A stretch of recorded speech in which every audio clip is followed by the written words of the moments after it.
আপনারা কিভাবে আপনাদের ফেসবুক অ্যাকাউন্ট থেকে ফটো ভিডিও পোস্ট ডিলিট করবেন।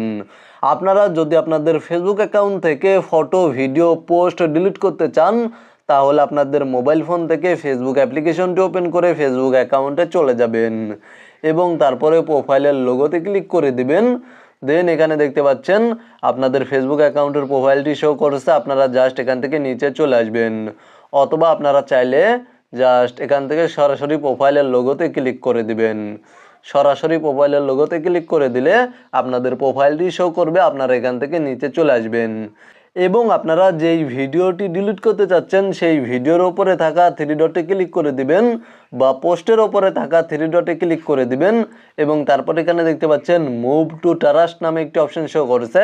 আপনাদের মোবাইল ফোনে মুভ টু রিসাইকেল বিন নামে এই অপশনটি শো করতে পারে এবং তার নিচে দেখতে পাচ্ছেন লেখা রয়েছে items in your trash are deleted after 30 days।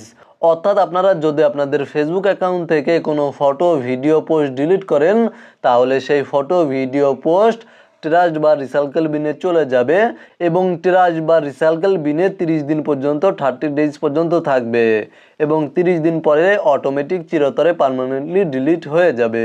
আপনারা just photo video post delete করার জন্য এই অপশানে ক্লিক করে দিবেন।